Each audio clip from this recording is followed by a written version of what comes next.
इंद्रायणी नदी या संदर्भामध्ये मी काय आपल्या सभागृहाला सांगण्याची म्हणजे असं वाटत नाही की इंद्रायणी नदी कुणाला माहिती नसेल। श्री क्षेत्र देऊ जगद्गुरु तुकाराम महाराज आणि श्री क्षेत्र आळंदी संत ज्ञानेश्वर महाराज त्याचबरोबर धर्मवीर छत्रपती संभाजी महाराजांच्या या तिन्ही महापुरुषांना किंबहुना असं म्हणता येईल की ती आमच्या पश्चिम महाराष्ट्रातली गंगाच आहे।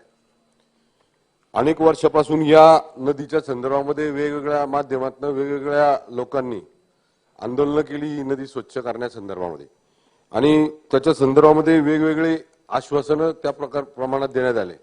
मला सांगायचे या माध्यमातून या लक्षवेधीच्या माध्यमातून की पिंपरी चिंचवड महानगरपालिकेवर कायम आरोप केले जातात की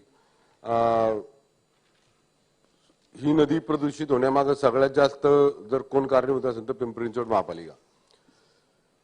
त्यात मी 100% तथ्य असं म्हणणार नाही, पण काही अंशी पिंपरी चिंचवड महापालिकेने त्यात काही सुधारणा केलेल्या आहेत। त्या संदर्भामध्ये आमचं पिंपरी चिंचवडचं प्रशासन असेल, मी या लक्षवेधीच्या माध्यमातून काही ठराविक मुद्द्यांवर म्हणजे ज्या मुद्द्यांवर शासनाने लक्ष द्यावं स्थानिक स्वराज्य संस्थेने लक्ष द्यावं।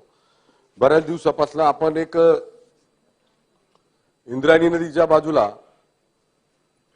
एक फ्लड लाईन केली आहे, ज्या लाईनच्या आतमध्ये जी बांधकाम होत आहेत किंवा ज्या लाईनच्या आतमध्ये ज्यांनी अनधिकृत बांधकाम केले त्यावेळेस सगळ्यात जास्त आमच्या इथं म्हणजे जसं आता उत्तरामध्ये आयुक्त साहेबांनी आमच्या पीसीएमसी कडनं उत्तरामध्ये किंवा मंत्री महोदयांकडून आले की काही ठराविक नाले ज्या नाल्यांच्या डायरेक्ट थेट संपर्क नदीमध्ये होतो त्यामुळं ती नदी प्रदूषित होते, हे योग्य आहे। त्याच्यावर 2014 ते 19 मध्ये त्यावेळेचे आमचे तत्कालीन मुख्यमंत्री आणि आताचे उपमुख्यमंत्री देवेंद्रजी यांच्यावर मीटिंग घेऊन हर्डीकर श्रावण हर्डीकर म्हणून आमच्याकडे ऐकत होते। त्यावेळेस आम्ही त्याला सुरुवात केली 2018-19 मध्ये सुरुवात केली आम्ही। त्या संदर्भामध्ये आम्ही कारवाई म्हणजे एसटीपी बांधण्यासंदर्भात मधली कारवाई असेल किंवा ठराविक त्या ठिकाणचे जे अनधिकृतपणे ज्या या नदीमध्ये ज्यांचं रासायनिक युक्त पाणी जातं त्यांच्यावर कारवाई करण्यास सुरुवात केली होती, पण ती कारवाई थांबली गेली 2019 नंतर। अध्यक्ष महोदय, मी मंत्री महोदयांना या माध्यमातून सांगू इच्छितो की आपण या संदर्भामध्ये नदी पात्रात नदीच्या शेजारी जे लोक अनधिकृतपणे स्क्रॅपचा व्यवसाय करतात जे रात्रीच्या वेळेस त्या त्यांनी आणलेल्या स्क्रॅप मधनं काही प्लॅस्टिक असेल किंवा जे प्रदूषणाला घातक आहे, जे पर्यावरणाला घातक ज्याच्यामुळे प्रदूषण होतं ज्याच्यामुळे पर्यावरणाला घातक अशी काही रासायनिक द्रव्ये ती त्या नदी पात्राच्या कडेला येऊन जाळतात आणि नंतर त्याचं जे रासायनिक पाणी ते नदीत सोडून देतात। अशा संदर्भामध्ये मी वेळोवेळी आमच्या पिंपरी चिंचवड महापालिकेच्या प्रशासनाला मी विनंती केली होती, पण त्याच्यावर अजून कारवाई झाली नाही। जे अशा प्रकारचे अनधिकृत व्यवसाय नदीच्या पात्रात नदीला लागून किंवा त्या आजूबाजूच्या परिसरामध्ये होत आहेत त्यांच्यावर प्रथमतः कारवाई करणार का, हा माझा पहिला प्रश्न आहे। दुसरा प्रश्न असा आहे साहेब, त्या आजूबाजूच्या परिसरामध्ये एसटीपी बांधण्यासंदर्भामध्ये काही योजना किंवा एक महापालिकेने डीपीआर तयार केला होता, त्या डीपीआर वर पूर्णपणे काम करण्यास सुरुवात केल्यानंतर नंतरच्या काळामध्ये मला वाटतं 10 ऑक्टोबर 2022 मुख्यमंत्र्यांबरोबर या संदर्भामध्ये बैठक झाली, तर 995 कोटीचा डीपीआर त्यावेळेस तात्विक तत्व त्याला मंजुरी दिल्यानंतर काळाला अंतिम मान्यता देऊन 2023 मार्च मध्ये तो केंद्र शासनाकडे पाठवला। तो जर लवकरात लवकर झाला तर पीएमआरडी, पीसीएमसी आणि आळंदी महानगरपालिका या तिघ मिळून हा याच्यावर काम करतील किंवा एक संबंधित एखादी त्याच्या संदर्भातला जर जॉईंटली मीटिंग घेऊन त्याच्यातली एखादी टीम तयार केली तर त्याच्यावरती काम करेल। त्या संदर्भात शासन लक्ष देणार का, हे हा फार महाराष्ट्राच्या भारताच्या फार अस्मितेचा विषय आहे। इथं अनेक वारकरी या ठिकाणी येतात, अनेक धारकरी येतात, अनेक भाविक त्या ठिकाणी येतात आणि तसं पाहिलं तर आळंदीमध्ये आता नव्याने म्हणजे आता मला वाटतं 1-1.5 महिन्यापूर्वी काही हरिभक्तपरायण मंडळी उपोषणाला बसली होती। त्या निमित्तानं त्या ठिकाणी जाऊन कलेक्टर असतील काही राजकीय पक्षाचे नेते मंडळी त्यांनी आश्वासन दिली, त्यानंतर मुख्यमंत्र्यांनी त्यावर कारवाई करण्याच्या संदर्भातले आदेश दिले, पण त्याच्यावर पुढे काहीच झालं नाही. त्याच्या संदर्भामध्ये एकदा शासनाने ते लोकांपुढे म्हणजे यावं की त्याच्यावर काय कारवाई झाली. लोकप्रतिनिधी म्हणून आम्हाला विचारत असतात. आता एक नवीन मी या संदर्भामध्ये माहिती माझ्याकडे आलेली आहे. अध्यक्ष महोदय, या नदी पात्राच्या बाजूला काय असा एरिया आहे की ज्याच्यामध्ये अनधिकृतपणे कत्तलखाने चालतात आणि ते कत्तलखान्यातली उरलेली जी काही म्हणजे पहिले दोन प्रश्नाची उत्तरं घ्या. ऐका ना, नाही मग उत्तर देतील. अध्यक्ष महोदय, मंत्री महोदयांचं माझं तसं हे चांगलं आहे कम्युनिकेशन. त्यांना माझे प्रश्न समजतात आणि एकमेव मंत्री आहे तेवढे ते माझ्या प्रश्नाचं गांभीर्याने घेतात. माझे प्रश्न गांभीर्याने घेतात. पुन्हा संधी घ्या, पण पहिले दोन प्रश्नाची उत्तर घ्या. एक परत तुम्ही देणार नाही कारण अजून 3-4 जण बोलणार आहेत. देणार. मंत्री महोदय परत देणार का वेळ? तसं करतो. ओके, ठीक. मंत्री महोदय.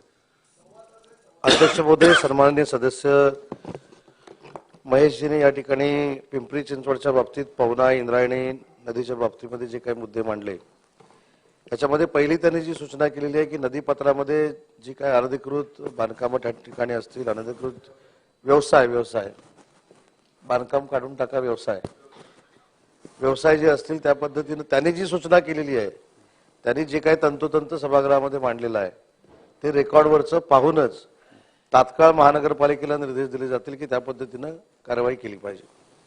दुसरा मुद्दा जो त्यांनी सांगितलं की पवना इंद्रायणीचा, तर त्याच्यामध्ये त्यांनी सांगितलेली वस्तुस्थिती खरी आहे की त्याचा डीपीआर तयार झालाय, त्याचं काम महानगरपालिका करणार आहे, त्याच्यानंतर प्राधिकरण देखील करणार आहे.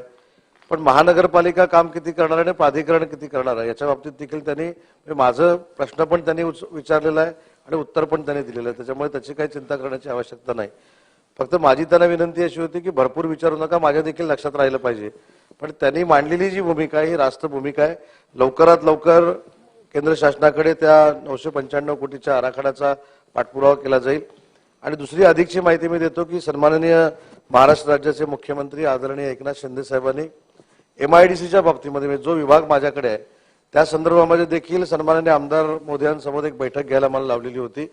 त्याची देखील PMC आम्ही तयार केलेली आहे, तो देखील आराखडा तयार होतोय. म्हणजेच महाराष्ट्र शासनानं पूर्ण महेश लांडगे साहेब सांगतात त्याच्यावर काम करण्याचा निर्णय घेतलाय. त्याच्यामध्ये महानगरपालिका, प्राधिकरण, MIDC आमचे तिन्ही विभाग त्याच्यामध्ये काम करतात आणि लवकरात लवकर इंद्रायणी नदीमधलं प्रदूषण कसं बाजूला होईल, पवना नदीमधलं प्रदूषण कसं बाजूला होईल यासाठी शासन सकारात्मक पाऊल उचलणार आहे आणि लवकरात लवकर उचलणार आहे. एकच प्रश्न विचारतो अध्यक्ष महोदय. एकदम त्या ETP संदर्भामध्ये आत्ताच मंत्री महोदयांनी सांगितलं बऱ्याच वर्षापासून MIDC झाल्यापासून तिथे ETP व्हावं या संदर्भामध्ये कॉर्पोरेशन त्याचा पाठपुरावा करते, महापालिका पाठपुरावा करते, लोकप्रतिनिधी आम्ही पाठपुरावा करतो. पण ती जागा ETP संदर्भासाठी जे महापालिकेच्या अंतर्गत येणार जी MIDC क्षेत्र आहे जिथे उद्योग आहेत, लघु उद्योजक आहेत, मोठे उद्योग आहेत, त्यांचं जे पाणी येते थेट मध्ये नदीला येते. त्याच्याकरता जसे STP आपण सांडपाण्यासाठी नाल्यावर बसवतो तसे ETP संदर्भामध्ये आम्ही काही मागण्या केल्या होत्या. त्याची अजून काही पूर्तता MIDC कडनं झालेली नाही. जर ते एक जर झालं तर तो ETP झाला तर ते रासायनिक मिश्रित पाणी येण्याचं बंद होईल. दुसरं म्हणजे मंत्री महोदय की याच नदीवरनं आमच्या शहराला 100 MLT पाणी आम्ही देहूमधनं घेतो. देहूच्या बंधाऱ्यातनं आम्ही घेतो. निगोजा तळवडे आणि देहूच्या मधनं आम्ही 100 MLT पाणी आमच्या पिंपरी चिंचवड शहरासाठी घेतो. त्याच्या आधी सुद्धा पाणी हे प्रदूषित होतं, म्हणजे पाणी खराब होतं. त्याच्यावर सुद्धा काहीतरी एक तोडगा आपण काढला पाहिजे. हे पहा, मी सांगताना फक्त पिंपरी चिंचवड शहरातल्या नागरिकांचा विचार आहे. इंद्रायणी नदी जिथून चालू होते जिथपर्यंत तिचा जाते तिथपर्यंतच्या आजूबाजूच्या लोकांना या नदीच्या प्रदूषित पाण्यामुळे नुकसान होते हे मान्य करावं लागेल. पुढे गेलं तर आळंदीच्या पुढे गेल्यावर या सगळ्या बाबतीचा विचार करून मंत्री महोदयांनी या संदर्भामध्ये हा DPR लवकर मंजूर करावा याच्यासाठी प्रयत्न करावेत ही माझी विनंती आहे. मंत्री महोदय. अध्यक्ष महोदय, सन्माननीय सदस्यांनी सांगितलेली वस्तुस्थिती खरी आहे. कारण इंद्रायणी नदी लोणावळा, तळेगाव, आळंदी, देहू, कुसगाव, देहू रोड, कामशेत, इंदुरी या गावांमधून जाते. या गावांचा त्याच्यामध्ये समावेश आहे. आणि सन्माननीय सदस्यांनी सांगितलेली सगळी कामं या आराखड्यामध्ये केलेली आहे. त्याच्यामध्ये STP आहे, फ्लड मॅनेजमेंट आहे, रिव्हरफ्रंट डेव्हलपमेंट आहे, या सगळ्या कामाचा त्याच्यामध्ये समावेश केलेला आहे. आणि मी सन्मान्य सदस्यांना या उत्तराच्या निमित्तानं आश्वस्त करू इच्छितो की स्वतः महाराष्ट्र राज्याचे मुख्यमंत्री आदरणीय एकनाथ शिंदे साहेबांचे विभागाला निर्देश आहेत, आमच्या उद्योग विभागाला देखील निर्देश आहेत की इंद्रायणी नदी असेल, पवना असेल, याची दूषित जी काही तिथली रचना आहे ही ताबडतोब बदलली गेली पाहिजे, त्याची कामं झाली पाहिजेत. आणि म्हणून सन्मान्य सदस्यांनी जी मागणी केलेली आहे ही रास्त आहे. लवकरात लवकर या संदर्भामध्ये आम्ही कार्यवाही करणार आहोत.